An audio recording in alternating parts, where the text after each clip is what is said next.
আসসালামু আলাইকুম, সবাইকে শুভ সন্ধ্যা জানিয়ে আজকের ব্লগ ভিডিওটি শুরু করতেছি। আজকের ব্লগ ভিডিওতে কি থাকবে, রান্নার রেসিপি, তারপরে থাকবে মাল্টার জুস, আর থাকবে বাজার, তারপরে বিকালে ভ্যান গাড়ি থেকে কি কি কিনলাম সেগুলোই আজকে আপনাদের সাথে শেয়ার করব। এদিকে তো দেখেন আমি 7টা মালটা কেটে নিয়েছিলাম।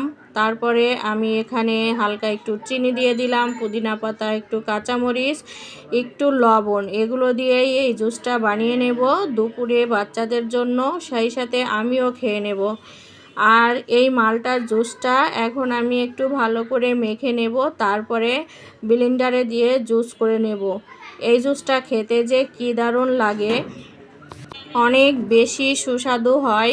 কেন জানেন? পুদিনা পাতা দেওয়ার কারণে, সাথে একটু হালকা মরিচও দিই, অন্যরকম একটা ফ্লেভার আসে খেতে। তারপরে তো জুস বানিয়ে খেয়ে আমি আমার ছেলেকে নিয়ে বাজার করতে গিয়েছিলাম।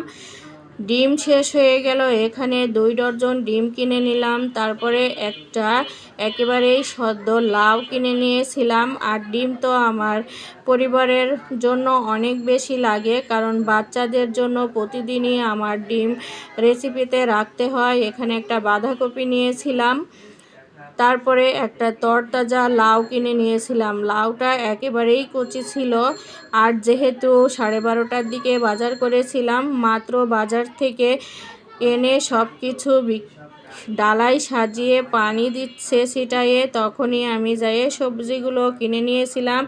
বেগুনগুলো মাশাআল্লাহ দারুণ ছিল। তারপরে এই যে পেঁয়াজ পাতা কিনে নিলাম, তার সঙ্গে তো কয়েকটা গোটা গোটা পেঁয়াজও ছিল। এগুলো আমার তরকারি রান্নার কাজে লাগবে।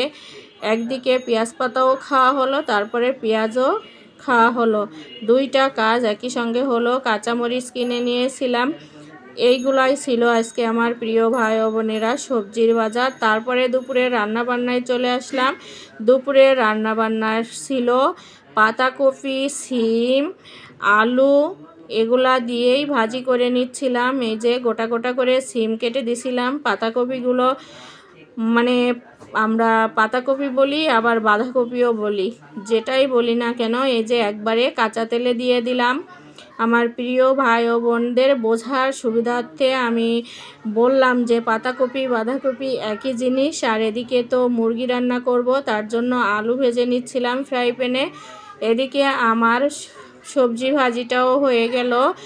এখানে আমি আলু, সিম, তারপরে পেঁয়াজ পাতা আর বাঁধাকপি দিয়ে ভাজি করে নিলাম, সাথে একটু কাঁচা টমেটোও দিয়েছিলাম। আর এদিকে মুরগির মাংসটাও আমি ভালো করে কষিয়ে নিচ্ছি, তার ভিতরে তো একটু টমেটো সসও দিয়ে দিলাম, যাতে একটু আলাদা রকম স্বাদ আসে খেতে। এই তো আজকে জিরার গুঁড়া দিব না তরকারিতে, খুবই অল্প পরিমাণে একটু ঝোলের পানি দিয়েছিলাম, একদম গায়ে ছিল। তারপরে ধনেপাতা দিয়ে দিলাম। আমার প্রিয় ভাই ও বোনেরা, আমার মালটার জুস আপনাদের কার কাছে কেমন লাগলো বানানোর রেসিপিটা, অবশ্যই আপনারাও বাসায় ট্রাই করে দেখবেন কেমন লাগে। আর সবজির বাজার, রান্না বান্না দুপুরের, এই তো দুপুরের খাওয়া দাওয়া শেষ করে নিচেই গিয়েছিলাম। এই যে মামা ভ্যান গাড়িতে শীতের সোয়েটার নিয়ে আসছিল, কিছু কিছু ভ্যান গাড়িতে অনেক সুন্দর সুন্দর সোয়েটার, এই সোয়েটারটা নিয়ে নিলাম আমার জন্য। তারপরে যে আমাদের তমার জন্য এই সোয়েটার নিয়ে নিলাম, তমা তো একটু চিকন, তার জন্য এই সোয়েটারটা নিয়ে নিলাম, অনেক সুন্দর ছিল। আমার বড় ছেলের জন্য এটা নিলাম, বড় ছেলের জন্য এই আরেকটা পাতলা গেঞ্জি নিলাম, ছোট ছেলের জন্য এটা নিলাম। সবাই ভালো থাকবেন, সুস্থ থাকবেন, আল্লাহ হাফেজ।